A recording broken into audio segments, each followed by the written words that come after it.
I'm Dr. Emily Porter, and I'm a Senior Research Fellow at the Brotherhood of St Lawrence's Social Policy and Research Centre.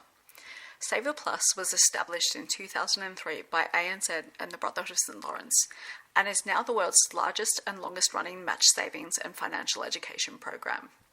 In October this year, we launched the Saviour Plus 2024 Impact Report, conducted in partnership with ANZ, the Brotherhood of St Lawrence's Social Policy and Research Centre, and the University of Tasmania. The research used a mixed method approach, drawing upon online surveys, qualitative interviews, analysis of program data, and the calculation of the program's social return on investment.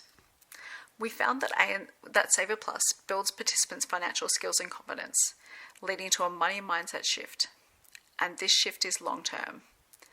Over 21 years, Saviour Plus has focused on continuous measurement, with periodic deep dive evaluations to ensure the positive program impacts are maintained. For these awards, we put forward the Deloitte Social Return on Investment evaluation that we did towards the start of this year. It measured the National Community Hubs program and valued that at $65.7 million in social impact. And they were across measures such as social cohesion, the benefits of volunteering, as well as job participation.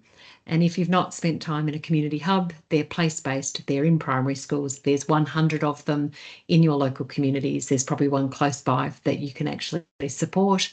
And what they do is connect families from culturally diverse backgrounds to one another and to the services that they need. And so if we were to win this, we would celebrate quietly as a team, but I think we'd shout from the rooftops and celebrate and acknowledge all of the great work of our 100 community hubs who basically have outcomes for their children, for families, for the schools that they're based in, as well as for community.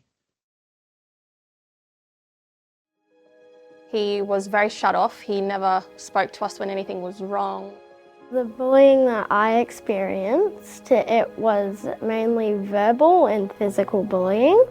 It's about empowering students to stand up to bullying, to be more confident, to report bullying, and it's about supporting parents and teachers to respond. I'm Deputy Principal here at Eagleby State School. The Stand Up for Respect program has had a huge impact with our students. We notice a decrease in discriminatory language, a decrease in physical violence, and there's also been an increase of upstander behaviour. Since the program, he's actually got the confidence to be able to talk to us, talk to even his grandparents, his friends, and recognise what bullying is and how it makes him feel. Eagleby State School would 100% recommend Stand Up for Respect. It has enlightened our staff, our families, our community, and it has brought a real sense of change.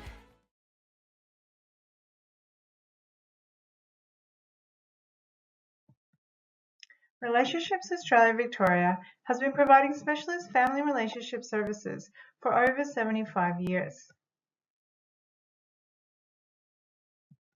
We've been on a journey to define, measure, and communicate our impact.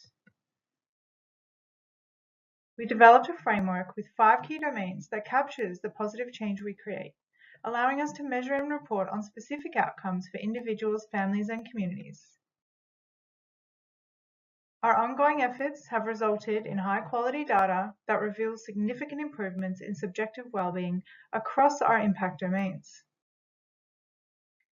A recent example of how we've used our impact measurement is the cost-benefit analysis of our services. We demonstrate a significant return on investment, with benefits to governments, families, and the community 20 times greater than the cost. Our journey of social impact measurement has allowed us to showcase the impact and value of our services, backed by data and evidence.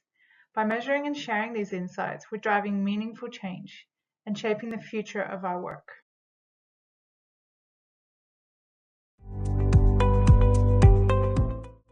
I'm proud to be presenting the work undertaken so far as part of an ambitious brief from FGG, who believe prevention is the next frontier for mental health and wellbeing. They are pursuing this through the creation of a portfolio of exceptional not-for-profit partners.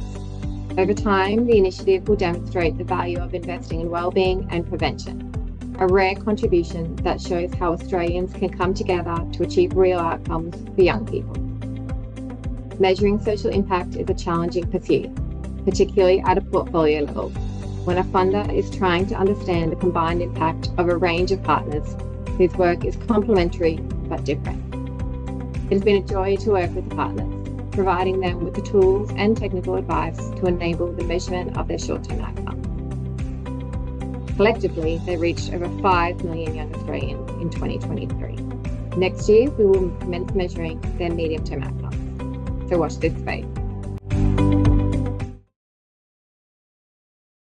Hello from the Australian Literacy and Numeracy Foundation.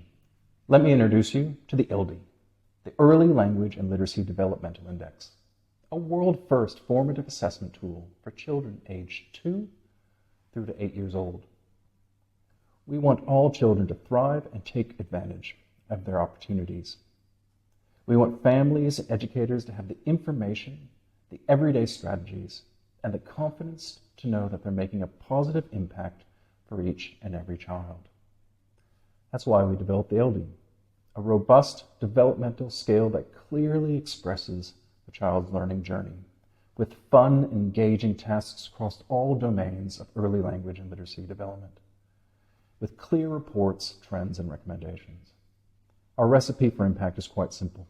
Children growing, educators, parents, caregivers empowered, and decision makers informed.